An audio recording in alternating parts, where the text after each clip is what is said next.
I never knew you could do this. Do you have a driver's license? I do. That is surprising. Why? Because this is Japella, the city of sins? No, it's nothing. I'm just thinking that you haven't slept in 20 system hours. Are you sure you're okay? I'm fine. I'll survive. Same goes for you. I'm not so sure about that. Slow down a bit. Infiltration is over. Feel free to activate Sam anytime you like. There's still some time before the next part of the script unfolds. Let me stay a little longer in this body.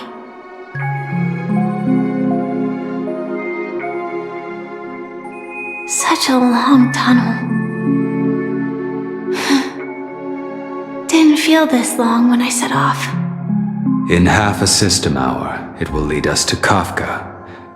And then comes the downfall of the Japella Brotherhood. Is that also part of the script? It's in your script too.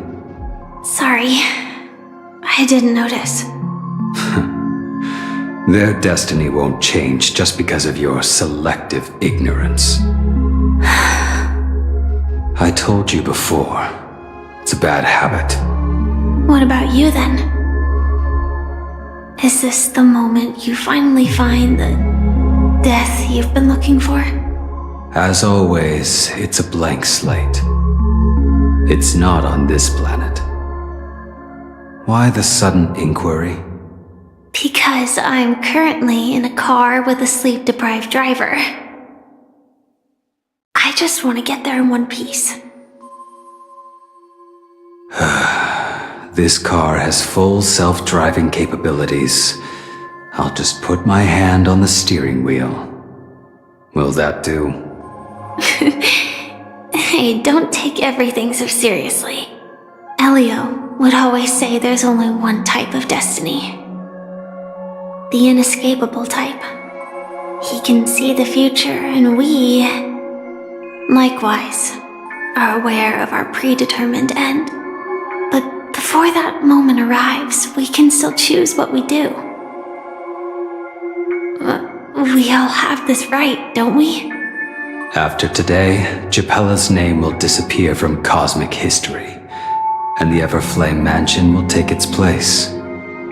In the not-too-distant future, you'll receive an invitation. That's your next stop. Land of the Dreams. Penacony. I hope you find whatever you seek there. Be it answers or salvation. Look here, brother. A little bird. Looks like a fledgling Charmony dove. But Charmony doves don't live here. So how did this little bird get here? Maybe its parents abandoned it? It looks weak and frail. Why don't we find something soft and make a nest for it? This place is too dangerous for a fledgling. Let's take it with us. We can put it on the wooden shelf in front of your window. Okay. A bird like that must have a beautiful singing voice. But where will it live? I'll ask the family head to build a cage for it. A cage? But then it won't have the freedom to fly, right? Let's see. What is it that has captured the attention of the two best interpreters of the Great One? To the point that they've forgotten how to enjoy their dessert. Oh, poor little thing. Doesn't look like it's doing well. Do you want to rescue it? I do. But I don't want to lock it up in a cage. Why? Even if it's small and not fully feathered and can't sing, it didn't come into this world just to be locked up in a cage. Birds belong to the sky. That's quite the romantic idea. And what about you, a young scholar? Do you agree with your sister? I think she's right. But if we leave it out in the wild, it won't survive for more than a few days at best. Ah, I see. It seems our little scholar is still a bit unsure. Well, let me tell you youngsters a story. As you probably know, Charmony doves can fly through the air. When they fly really high, the friction caused by the flapping of their feathers against the atmosphere creates amazing lights so that they look like shooting stars. We've seen this spectacle so many times that we think it's just something they can naturally do. But that's not the truth. Their radiant display is the result of countless struggles against nature over generations. Their ancestors were too weak to survive on the ground, so to escape predators, they started seeking new opportunities in the air.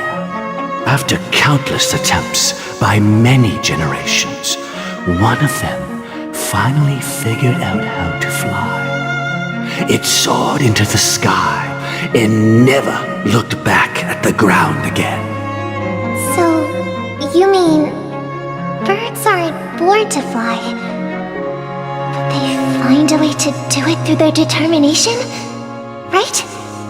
Well, that's an idealistic way of putting it. So, what are your thoughts, Sunday? I think people believe birds are meant to fly because they've never seen those birds crashing to their death. That's an interesting perspective. So, have you decided what to do with the bird now? For now, I'll keep it in a cage until it can take care of itself because I want it to live, no matter what. Well said, kids. It seems each of you has found your own answer. Your insights are truly remarkable. And I hope they come true in their own way. We will take good care of it, won't we, brother? Yeah, but Mr. Gopherwood, there's one thing I don't quite understand. And what might that be, my son? What if this little Charmony dove never learns to fly in the end? I mean, if there are fledglings in this world that can never fly throughout their lives, should we let them go back to the sky, only to see them crash to the ground and die?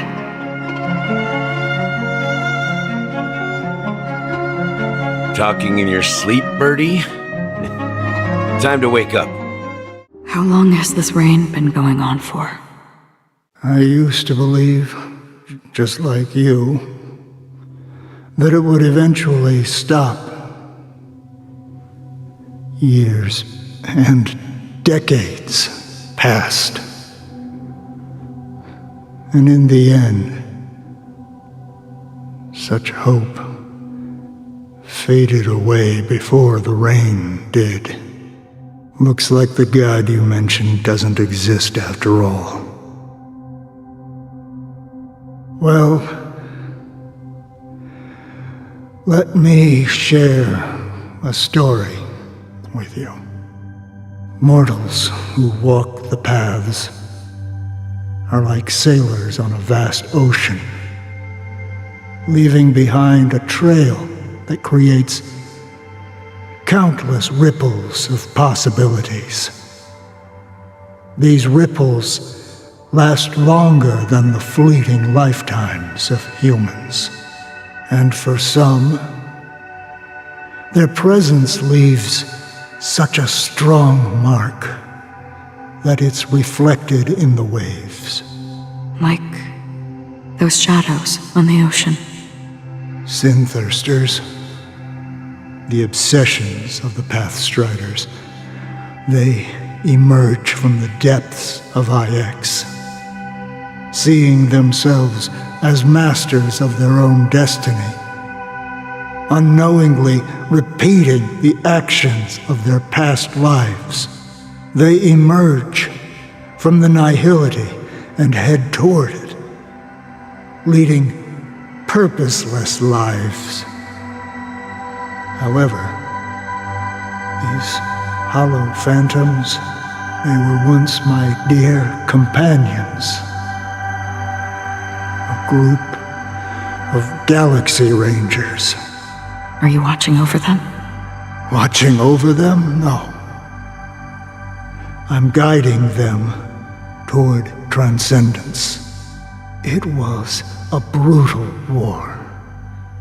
A crusade that shook the universe.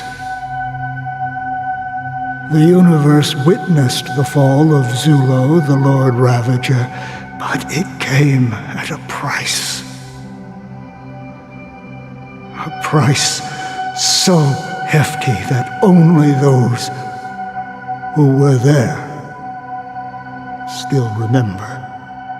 The unwavering determination of the Hunt followers persists even in death. So someone must guide these lost souls to their life beyond.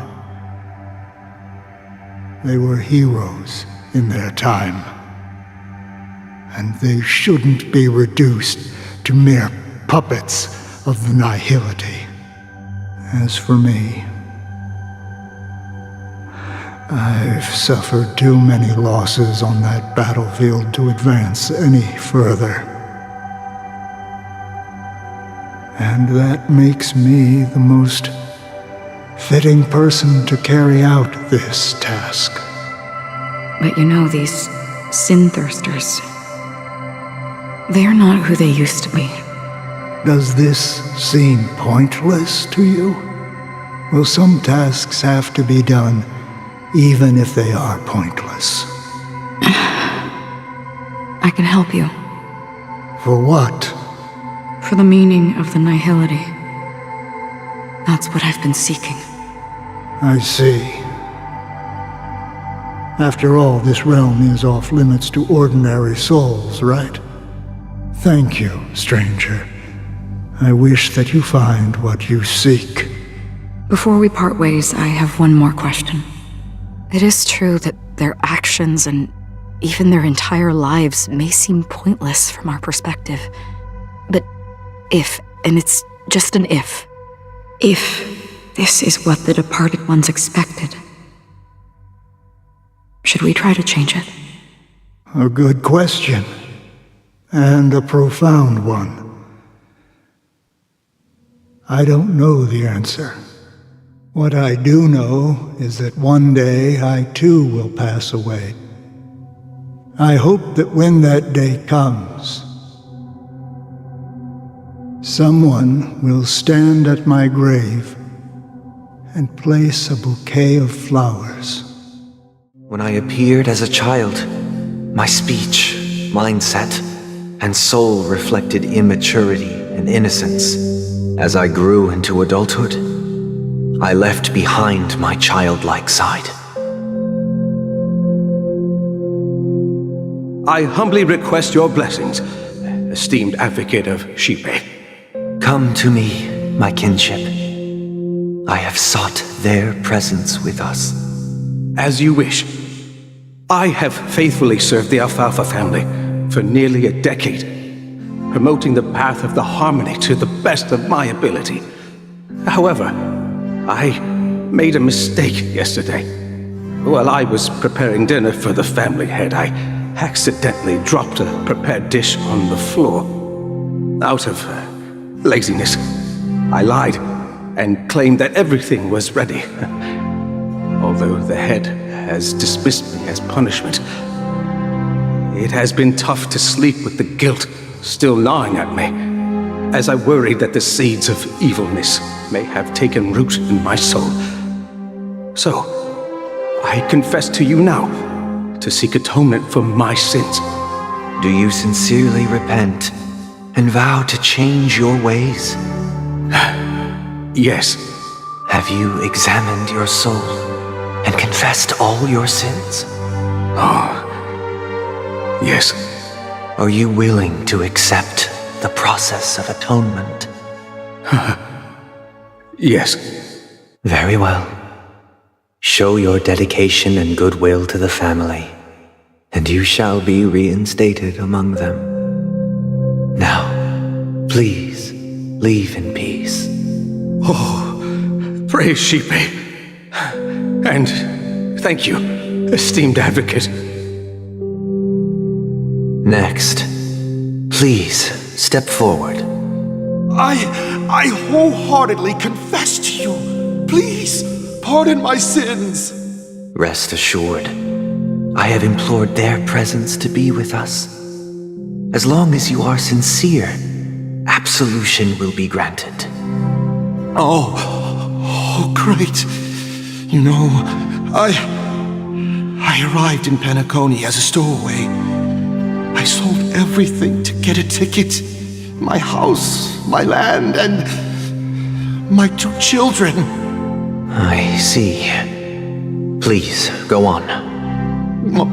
My children were starving, and I hoped they'd have a chance at survival if they became slaves here. If I can strike it rich here, I'll lift them out of that situation and give them the life they deserve. But the Bloodhound family got wind of it. They're on my tail, hunting me down. I thought I could bring my kids here. It was all my fault. All my fault. The family is ready to forgive all sinners. I'll ask the Bloodhound family to cease their pursuit. You don't need to live in fear anymore. Oh, thank you. Thank you. I'll work my hardest to redeem my children and make them part of the family. Praise the harmony! Next, please step forward. Hey! Long time no see, Mr. Sunday! The most esteemed individual in Penacony, and the next leader of the Oak family, right? I have sought their presence with us. Let us proceed. Sure, let's just get this over with. I have sinned, please forgive me. I wasted half a pizza at breakfast, and a bottle of Soul Glad. That's it, nothing more. When we wrap this up, I've got a robo-ball game to catch, you know? Do you seek to atone for your sins through good deeds? My sins? Starting to sound like a saint, huh? Well, let me tell you something. Neither the family nor you have the right to judge me. You think nobody knows what your precious family has done? About the watchmaker? Huh? Don't kid yourself, Featherbrain. Those dream chasers might be fooled by your act, but don't fool yourself. Before you start spouting off your holy verses, answer me this. Where does the power of the Oak family come from? And your power? What makes you think you can sit there all high and mighty, looking down on everyone else? Well, I've spent enough time in confession today to enter the Harmony's paradise, right? Then I'll take my leave. Good luck with your election, and, don't make me regret my investments in you. Mikhail, where are you going? Someone has to step up and save Lushaka. So why can't it be me, Misha? Please don't go. And if you must, please take me with you. Don't leave me alone. Even without me, you know how to proceed forward, brave Captain Misha. The compass is waiting for you. Haven't you always wanted to be a better adventurer than me? Now go, board that train and start your journey. Where are you going, Mikhail? I'm going to clean the floor in the parlor car. I've promised the conductor. Wait, first tell me, did you fix this watch? Yeah. I know what it looked like before. Its chain was broken, the back case torn, and the marks on the dial all worn out. How did you manage to fix it? Well, it's hard to explain, but I knew it could be fixed. It's the hands, Mr. Amundsen. Its hands were intact and pointing in the right direction, so I knew there would be a way to fix the rest. I see. You'll work with me from now on. Haven't you always wanted to tinker with this train? You're its mechanic now. As for the conductor, I'll do the talking. But I only know how to fix watches. Don't worry. You've got what it takes. I'll teach you what you need to know. Where are you going, legwork? It's time to head to our next stop. I'm staying in Astana with Rosalina and Tiernan. I see.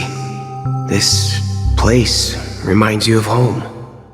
The people of Astana have only achieved a tiny victory and still have a long way to go towards true freedom. Hanunu needs us. Don't worry, not all journeys lead to the stars. Even if I leave the Express, our path of trailblaze will continue. Yeah.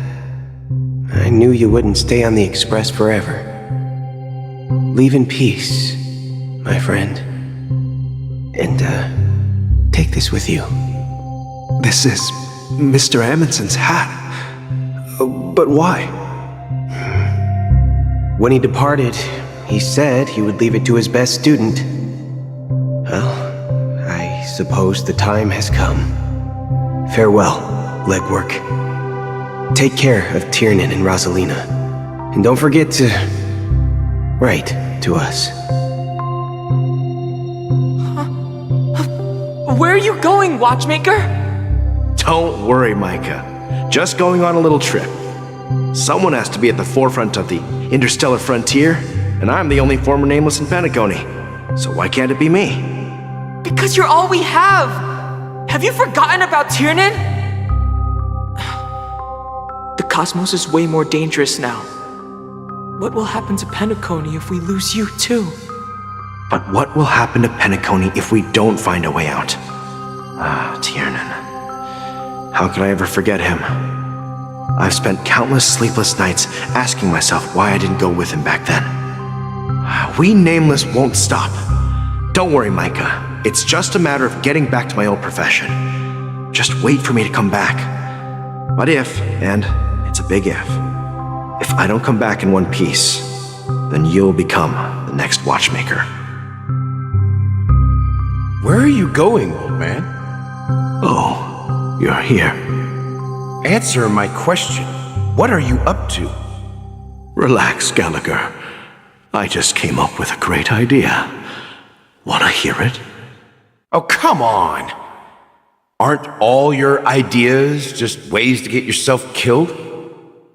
I may be blunt here, but you're the last remaining hero in Penacony. If you die too, the secret of the Stellaron will go to the grave with you. Yes, I'm afraid there's no way out in Penacony, so I'll have to consider alternatives beyond Astana. We'll organize a festival using the Watchmaker's legacy as a facade and send invitations to the entire cosmos to gather people here. So, a desperate struggle against the family? Desperate? Don't we have you here, my friend? This task is challenging, but what hasn't been challenging for us along the way? Well, whatever you do, remember, make sure to send an invitation to the Astral Express. Misha! Where are you going? Oh, it's you, Clocky. Take me to Dreamflux Reef. Last night, I had a long dream about the day we met. I want to write down that dream. Write it down? Why? Oh, so I won't forget it. Do you remember how you got your name, Clocky? Of course! You told me that when you were a kid, you lived in a room full of clocks. Those wall clocks and pocket watches grew up with you and were your best friends. Yes, but what I didn't mention was there's a funny misunderstanding behind it. I was a kid, and there was always a special pocket watch in my memories. It was with my grandpa, guiding him on his sea voyages and leading the way in his every adventure story. I wanted to have a pocket watch like that too. And that's when you appeared in my dreams. Yeah. Every night, we boarded the compass and set sail together. But you know what? It wasn't until the day my grandpa gave it to me that I realized it wasn't a pocket watch at all. It was a compass. So, your name should have been Compassy, and the watchmaker is just a nameless. After today, Japella's name will disappear from cosmic history, and the Everflame Mansion will take its place. In the not-too-distant future, you'll receive an invitation. That's your next stop. Land of the Dreams. Penacony. I hope you find whatever you seek there. Be it answers or salvation. You mean my 3 deaths? Silverwolf told me about it. It's such a shame that it's not part of my script. While I want to live, I'm never afraid of death. The opposite of death is eternal life, and that's something I'll never desire. People die, and I am no exception. Death is like a script, a fate that cannot be defied. But that's exactly why we have to choose where we want to rest forever. Do you exist just to perish? Are you not the same, Blade? The end you desire is not one dictated by others. If I were to die now, I would only be a weapon. I believe I should die as a human. Though its definition escapes me, isn't this the answer that ordinary people look for their whole lives? A name that can be carved onto their tombstone. The tombstone that belongs to me once bore the inscription, Glamoth's Iron Cavalry.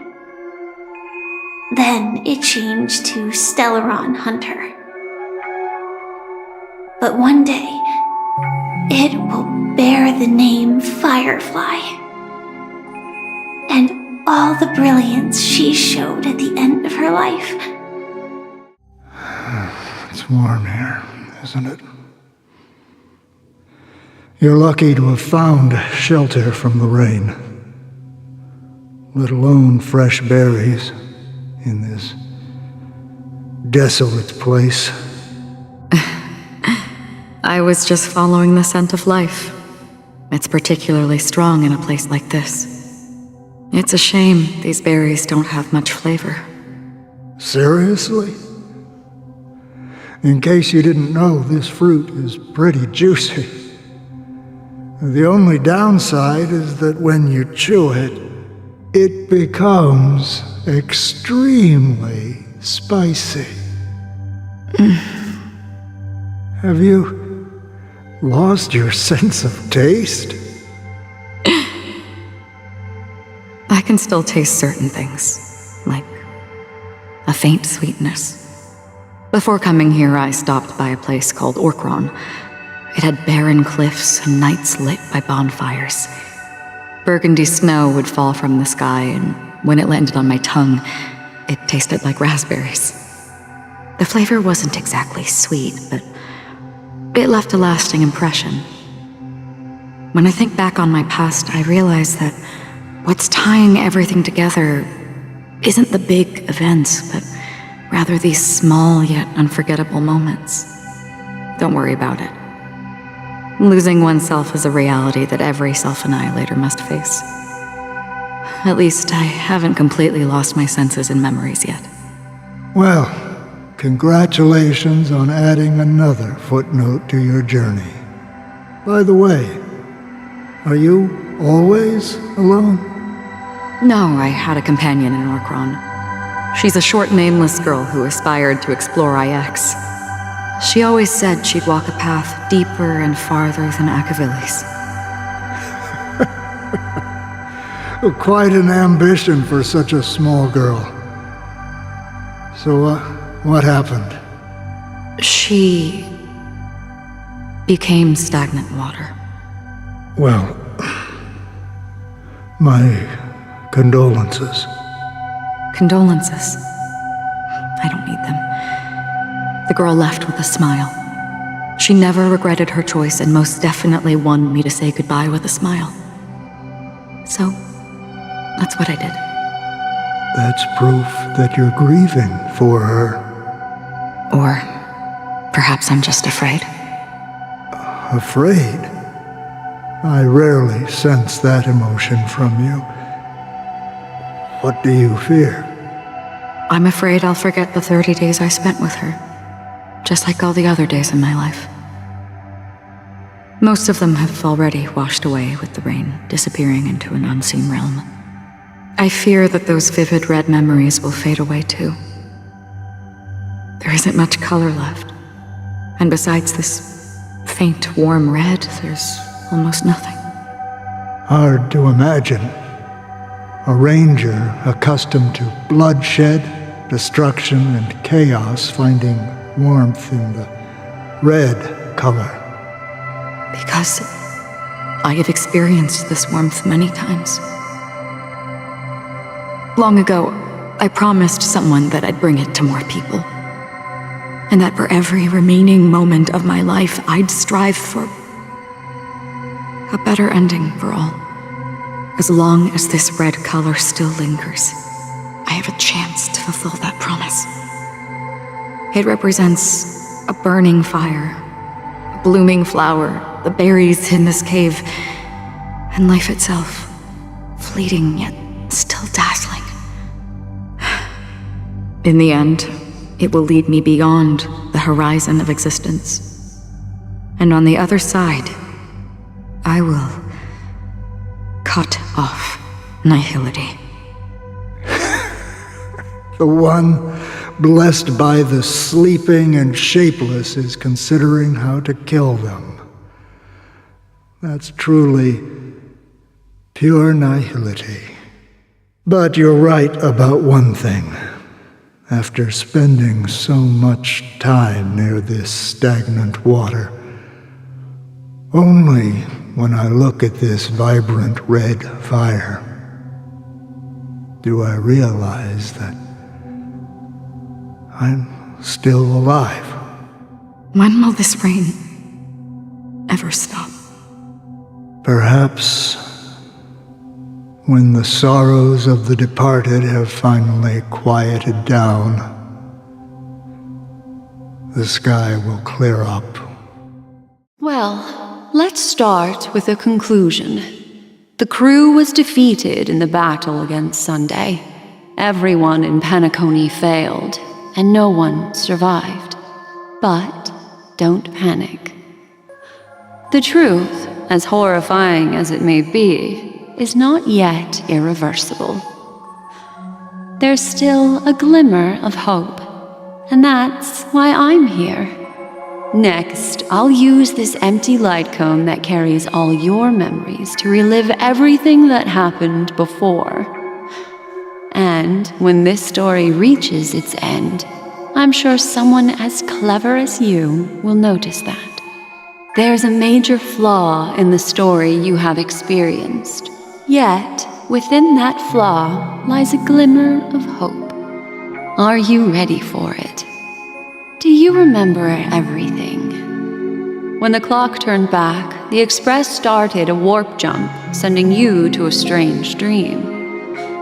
You were bewildered back then, and then a Galaxy Ranger named Acheron showed you a way out.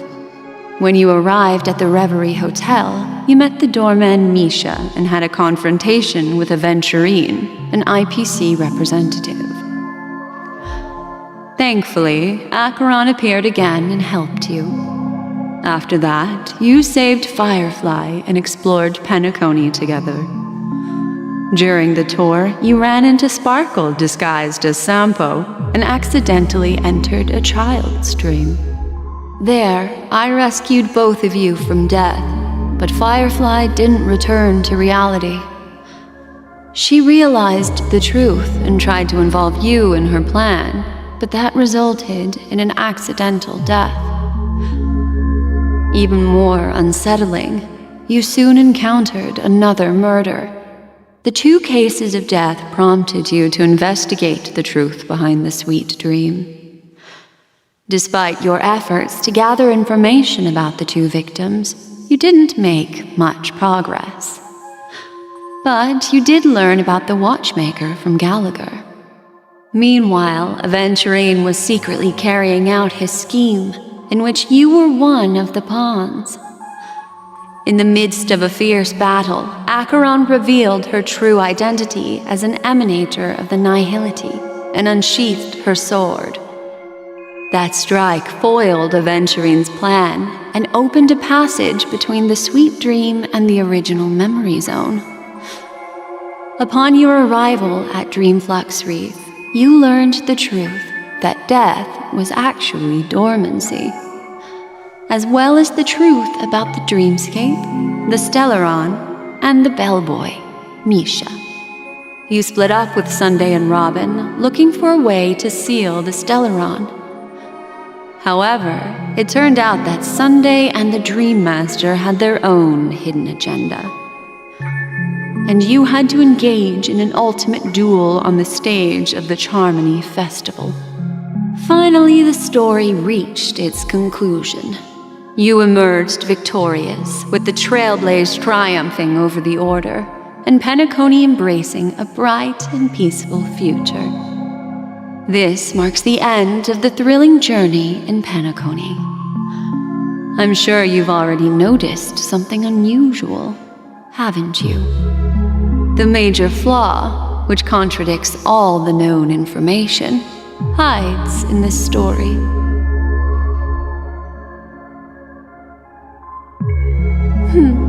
Little Misha. Or should I call him the Watchmaker? He's only a segment of memory in a dream bubble, but his ambition for the Trailblaze led him to leave the bubble and embark on a grand adventure in Penacony.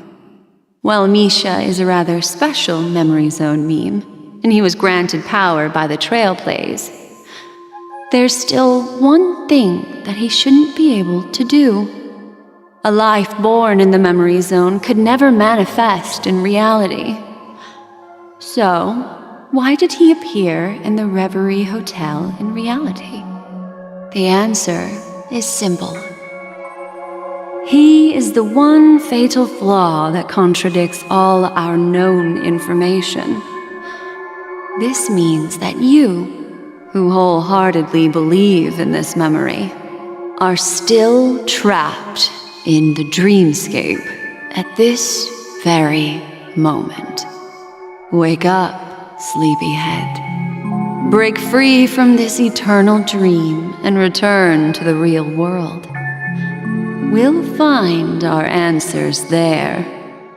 How long has this reign been ongoing? If I remember correctly, it has lasted for decades, or even centuries. The unwavering determination of the Hunt followers persists even in death, But thankfully, we've guided those lost souls to their lives beyond. They were heroes in their time. And they won't be reduced to puppets of the nihility in their death. You see, the shadows on the sea have vanished. Do you remember? You once said that the sky would clear when the regrets of the departed had faded away. But it's still raining. I know. So, why is all this? Why did this rain choose me? Because someone's regrets haven't been fulfilled, perhaps. Mortals who walk the paths are like sailors on a vast ocean, leaving behind a trail that creates countless ripples of possibilities. These ripples last longer than the fleeting lifetimes of humans. And for some, their presence leaves such a strong mark that it's reflected in the waves. Sin-thirsters, the obsessions of the Pathstriders. They emerge from the depths of Ix, seeing themselves as masters of their own destiny, unknowingly repeating the actions of their past lives. They emerge from the nihility and head toward it, leading purposeless lives. However, these hollow phantoms, they have journeyed with me for such a long time.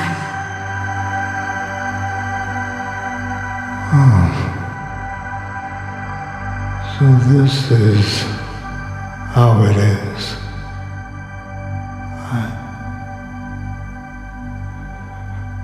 I'm already dead. Yes. Are you watching over me? This is my duty as the Watcher of the Acheron. I'm guarding the path to the abyss of the nihility, guiding every soul reluctant to become one with it. Back to this side. But if this is what the departed ones expected, should you try to change it? I don't know. But someone once told me that when the inevitable moment came, he hoped that someone would stand at his grave and place a bouquet of flowers. Even if it doesn't make sense at all? Some tasks have to be done, even if they are pointless. I have experienced that much already. Please extend your hand and then close your eyes. I'll carry your wish with me and fulfill it. Only then will I be able to put an end to the final regret by the Dead Sea. Will I ever see them again? Yes, that is certain. Because it was you who told me about the Express, your two former companions. The expedition cut short by the swarm, your narrow escape from death, and your encounter with the Galaxy Rangers, and Penacony, the hometown to which you could never return. Yeah, for countless times I got rejected by the family and had to pass it by. But I knew that my companion was still there. Alone. Mikhail, are you still there? Take my hand and come with me. We will leave this place. You'll embark on a long, long journey, shrouded in darkness. But fear not, as a touch of red will be awaiting you at the end of the path. That's the color of existence. Follow it, and it'll guide you and illuminate the way out. By doing so, You'll eventually reunite in the warmth of the sunlight. Thank you. May death be the end of your boundless dream, guiding you back to the waking world. Come to think that you exist in the nihility, and you watch over others to depart it, such a task is absurd and meaningless. Nevertheless, someone had to do it. As for the meaning you mentioned, even if it's a meaningless task, I've come this far, haven't I? Even if the future you forge may not even belong to you. It may not belong to me, but it definitely belongs to someone. What hardships you must have experienced. In that case, allow me to do something meaningless too. Please, tell me your name.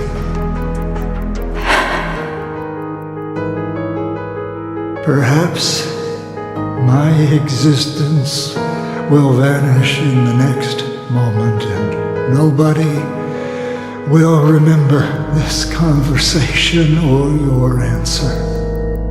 But I believe that your name should be remembered, and this universe will remember it as well. For me, some things are difficult to recall, yet there are others that I find challenging to forget. Such is memory, a creation of the past that blossoms into significance in the distant future. I remember that marks the start of my journey, the origin of the vibrant red hue in my life, and the most fervent element amidst every tempest. That's my name. Raiden Ozenmori.